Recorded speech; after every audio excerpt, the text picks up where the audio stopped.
Low key. For sure.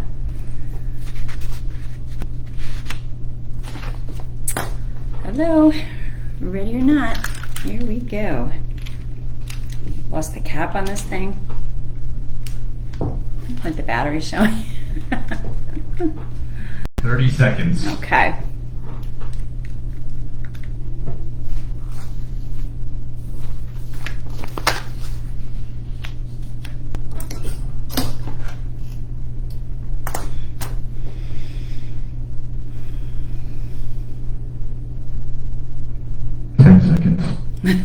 Okay. 9, 8, 7. I might have lost a couple of seconds. 2, 1. Here we go.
Hello, hope you are doing well this afternoon. Thank you for tuning in and spending some time with me today. Well, it was definitely another crazy week with so much going on. I feel like I say that every week though, but every week you think, yeah, no, it can't, so much can't happen again, or it can't get worse. I hate to even say that, but you know, it's interesting. It's really remarkable because it does, and more stuff is happening. But today, you are listening to The Financial Chick Show, and I am the Financial Chick. My name is Denise Nostrom, the CEO and owner of Diversified Financial Solutions, a full-service independent financial planning firm located in Medford.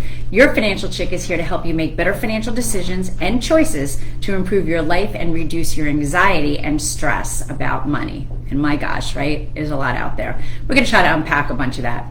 But if you want to know more about me or my firm, you can always check out my website at financialchickshow.com. We're also on Facebook and Instagram at Diversified Financial Solutions, so you can like our pages to get updates and see what is happening. We're always posting some good stuff to enrich your mind and give you some good information that you can use.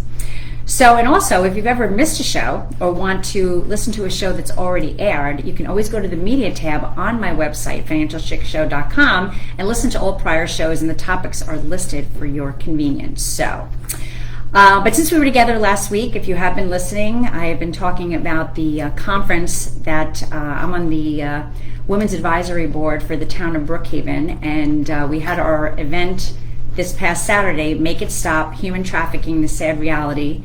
And wow, it was extraordinarily eye-opening and frightening. The conference was amazing though. We had amazing speakers, some really top tier. We had Ray Tierney there and Rodney, and his last name is going to fail me right now, but the commissioner of the Suffolk Police Department, great guy. A lot of, actually, I have all the stuff here. So we also had Amanda Burke, who was she's the district attorney. She works with Ray Tierney. Deputy Bureau Chief of Violent Criminal Enterprise Bureau, Vanessa McAvoy. A sheriff, one of the persons that work with Sheriff Eric Toulon. Oh my God, I'm like tongue-tied today.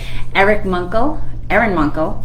And just a whole plethora of people, and SCPD Detective Jimmy Johnson. So they really, I mean, you know, you kind of heard about it, you've seen it, you might have seen, the movie Sound of Freedom.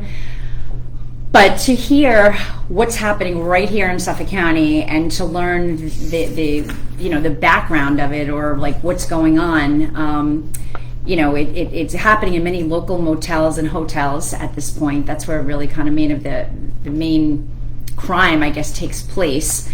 And really what's happening, and when we talk about human trafficking, it's really just, it could be men, women, children. I mean, it's really just people that tend to be vulnerable. These people do placement. They promise them the world, whether it's a female, giving them, having their nails done or their makeup done, or buying them gifts or promises or whatever the case may be.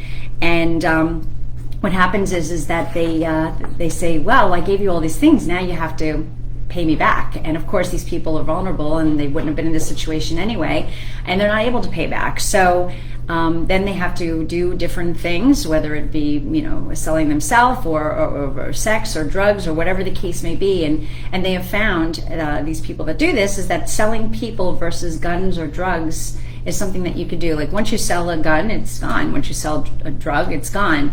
But a person you can sell over and over. So it was just harrowing. It was horrible, and it's just amazing, like, that this stuff even happens. Like, we're so barbaric. I mean, we're so advanced, and yet we're so barbaric. We found that the internet is the biggest culprit. Probably not a big surprise there. And there's websites that basically kind of coordinate all this stuff. It's really interesting that they can target people that say things maybe that are liberal or conservative, but they're not tracking down these people. And I shouldn't say they're not, because I have to say one thing, all the people that came and spoke, everybody's doing their part to either minimize or eradicate this. And obviously it's a big thing, so we need everybody's help, so it's one of those things, that tagline, if you see something, say something. I mean, that really qualifies for this particular crime, so we just need everybody's help, and people have to be more cognizant about it. And the entire conference is going to be on videotape and will be available for viewing on cable channel number 18. And I'll let you know, it actually will be available like on our website and stuff like that. So I'll let you guys know if there's something that you want to learn more, and if you want to help. I mean, because obviously this is something that needs to be addressed, because more from a federal level too, because if we just have people flying over the border, it's people that can't make a living, they decide to do these types of things. So there's just a lot that needs to be done, and I just hope that all the elected officials that were there listened and will help out as well. So in other news, it's been one hell of a week, hasn't it? On Friday last week, when we were together, we were hoping that on Saturday that the federal government wasn't going to be shut down, because we reached the debt ceiling. It almost seems like a moronic game. It's like a clown circus. It's just absolutely ridiculous. But it wasn't shut down. But interestingly enough, the cost of not shutting down happened to be on the Speaker of the House, Kevin McCarthy, who lost his speakership. Now, I'm sure you're probably worn out on all of this stuff and the opinions and everything, but and everybody does have an opinion on it. So here's my take. The government needs to stop spending, and again, when I say that, I don't think anybody would refute that point. I mean, it's obvious, and just like we all do, we're one of the big problems right now with the economy and everything, and people, the stimulus running out, is that people are starting to build up their credit card debt, and then compound that with high interest rates, and people are getting themselves in a really bad situation. So the government needs to do that too, because again, the government pays higher rates when we all do as well. So something has to make them stop. And if we just do matter of course, okay, push it through and don't have the government shut down. But let me tell you one thing, they averted the shutdown, but it's only going to be for a month. So they really kicked the can down the road. They didn't solve anything. The only, I guess, big news is that Kevin McCarthy's out now, and then we have no Speaker of the House. So that's the big thing. But we really have lack of leadership and a group of people that should be working for the American people but can't work together. So we all suffer, and it's not so good. So again, we never solve things. So now we have to kind of deal with this until November. I think November 9th or whatever, whenever they're meeting again. Don't quote me on the day, but that's when we're going to have to deal with this debt ceiling and shut down yet again.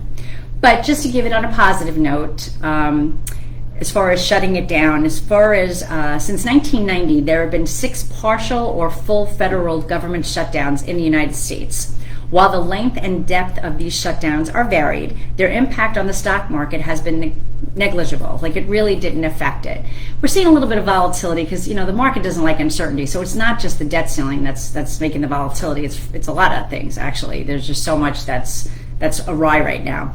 But from the month before each shutdown started to 1 month after it ended, the S&P 500's median performance in these six periods were a gain of 5.5 with positive returns 5 times. So basically, you know, they're playing games, we have to play games, right? So the bottom line is that, you know, things are going to get a little bit sketchy when we have these types of things. It's time to take advantage of some of the bottoms in the market and buy or make some adjustments in your accounts. That's the biggest thing, because typically once everything gets rectified, people feel happy, into this happy mode, and then we start moving.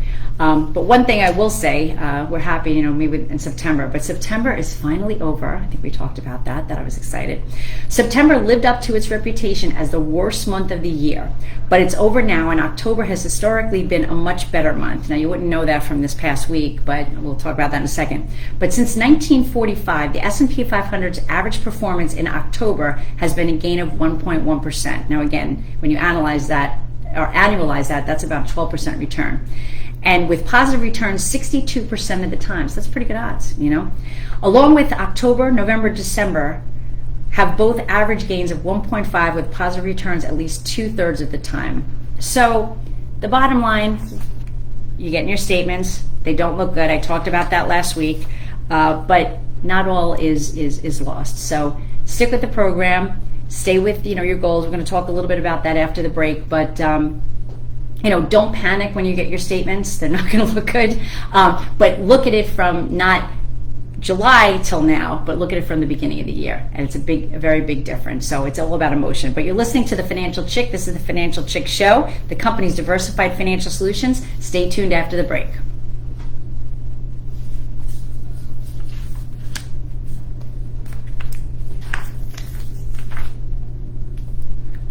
All right, 2 minutes. 2 minutes. Sounds good.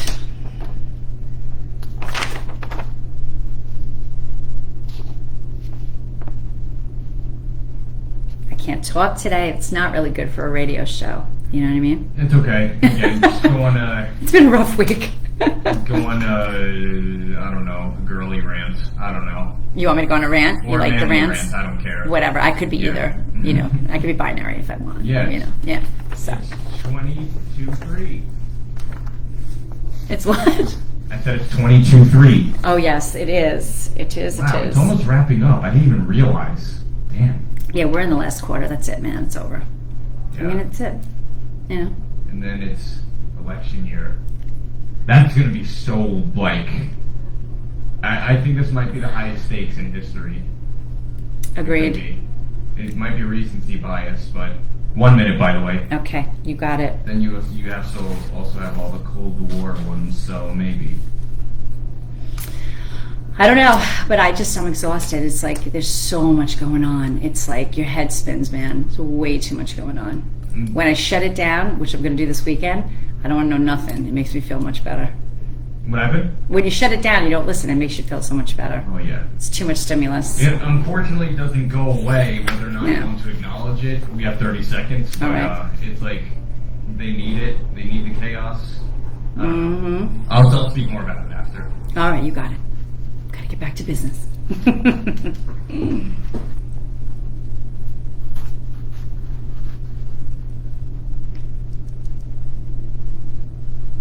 10. Okay.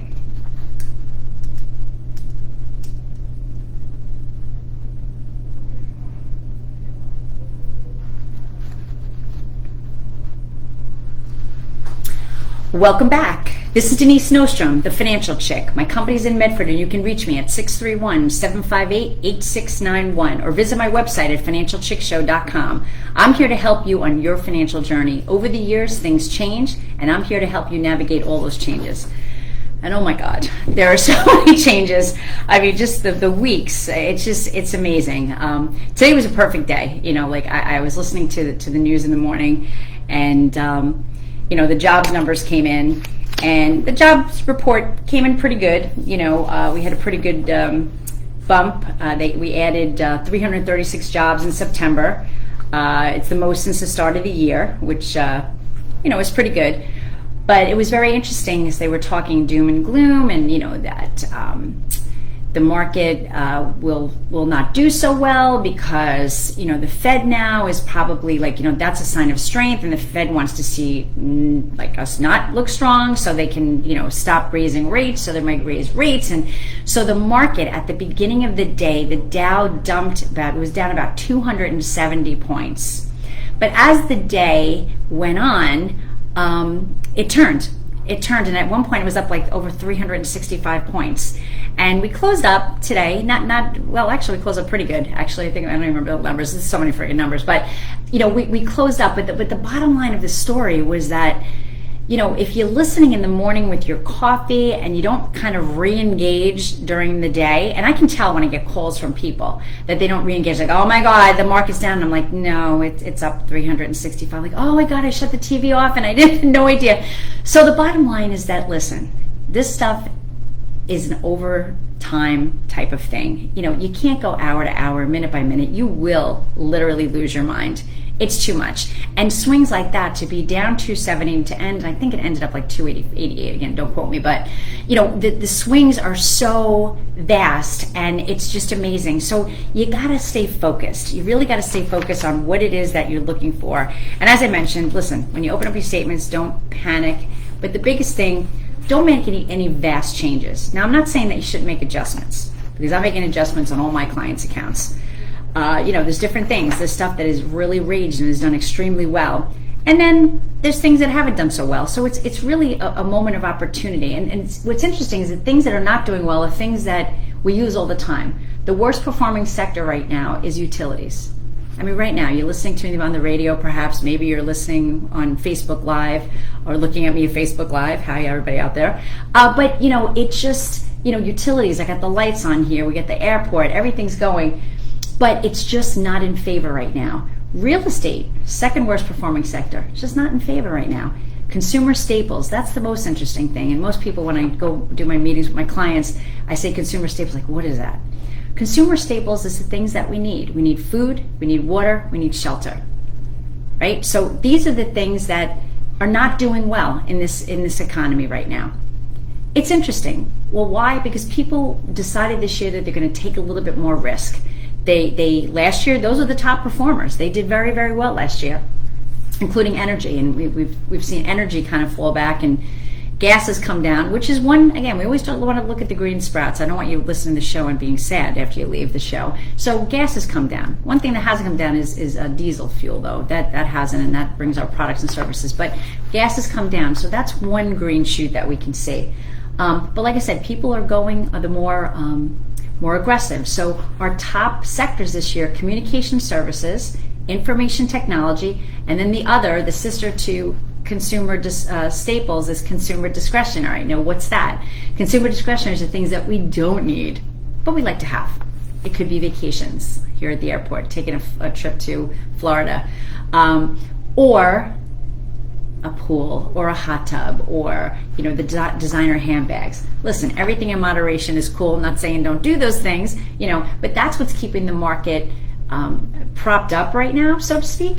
And the problem with that is that a lot of people are putting money, like I said before, putting their purchases on credit cards. And the other problem that we have here, we talk about with the Fed funds target rate is 5.5. So people are so excited right now, like they can get their 5% CDs at the bank. And I would suggest that if you take a look, this is another point of our homework over the weekend. If you do have money in savings accounts, we know we never get any interest in checking accounts, but even the savings accounts, the banks are just focusing on CDs. They want you to put money in CDs. Now they have their own reason, because they know once you put it in a CD, you got to keep it in there for a certain period of time. And people usually roll it over, and everybody's busy, so you usually don't realize when it's maturing, and then it rolls into another term. So they know why they can capture their money. Hey, listen, it's a business like everything else. But there's also money markets out there. So I'm not a big CD fan, as you probably can kind of interpret from that. There's CDs that, money markets out there that are paying about 5, or maybe a little bit more than 5%, and you have full liquidity on a day-to-day basis. That would be my choice. But again, if you're sitting in the bank and you love your CDs, and I know a lot of my clients love their CDs, take some of your money. If you have, all of your money in your savings account getting 0.1, take a portion that you know you're not going to need or you don't think you're going to need and get that better return. Let all your money work as hard as it can for you, because again, it's not going to last long, because the Fed funds target rate is 5.5%. So the bank is only making 0.5, but they're getting the money from you because everything is in your, most people have their savings account getting 0.1. So now on that money, they're making 5.4% on that money. So they're cleaning up. So listen, be smart and make all of your money work for you. And if I have to hear again, people like, oh my God, it's going to be terrible. Everything's going to be awful. I can't go in the market. When you think about the market, I don't know what people think. There's a bond market, there's a stock market, there's an alternative investing market, there's, money markets, right? What do you actually mean by that? So what I do is comprehensive holistic planning. So we take a look at everything. When somebody says to me, oh yeah, market's bad. Well, what market? What are you talking about? Listen, the government's not there to help you. Well, at least they're not here to help most of us, right? They're here to help some people, but they're not here to help us. So what you need to do is meet with somebody, meet with myself, meet with a financial advisor, and take a look at your situation. Find out what your goals are and start putting money where it needs to be. I'm getting so many calls this week. I see that people are really, really getting crushed and getting pinched, because I'm getting calls several times a week of people needing money from their accounts. Listen, that's what it's there for, right? But just for things that, biggest things. People don't realize when they retire, you're going to need a car. You're probably not going to have the same car through all of retirement. You're going to have bigger medical needs. All of these things, you're going to need to do updates on your home. You're going to have to maybe replace furniture. These are the things that people don't really plan for when they plan for the retirement. They're like, all right, listen, I got my Social Security, I got my pension, I know what my expenses are, and I'm good. But it's these emergency things that come up that don't make you good, and that's when things get a little bit sketchy. So I say to people, create silos. Create silos for maybe a car fund, or I have a great solution that I am going to talk about in a future show about just putting up saving for medical expenses. I have it. I love it. I think it's great for any type of payments that you have to do, or you go to the dentist. But do this. Compartmentalize your monies. So one thing, again, keeping on the positive, for those who do have pensions, this was good news that came out according to Market Watch, that 78% of pensions are funded for 2023.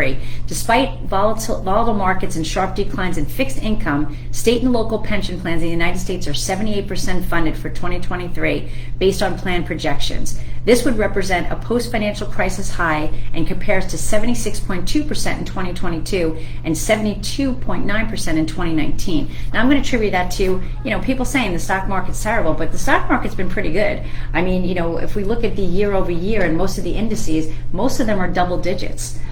So again, if you're investing accordingly and rebalancing, not the set it and forget it, you can do well in this market. I know things sound dire and they sound terrible, but you know what? The thing that's never going to change is that you're going to retire at some point, or you're going to need money at some point. So if you don't have a good grasp of what you're doing, make a change, man. And that's what you need to do. So I'm going to leave you with this, kind of talking about the conference I went to and everything. This really hit home for me. Hurt people hurt others, but luckily healed people heal others. Safe people shelter others. Free spirits free others. Enlightened people illuminate others.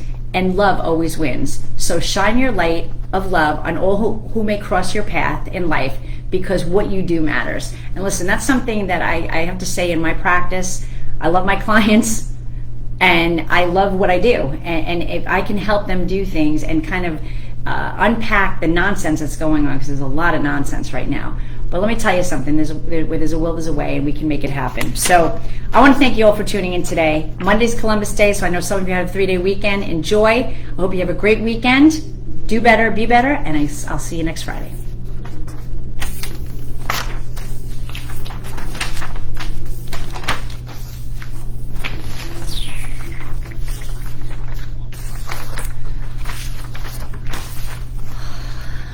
All right. Well, if you have a 3-day weekend, enjoy it. If you don't, enjoy the weekend. And it should be a quiet driving day for work anyway, right?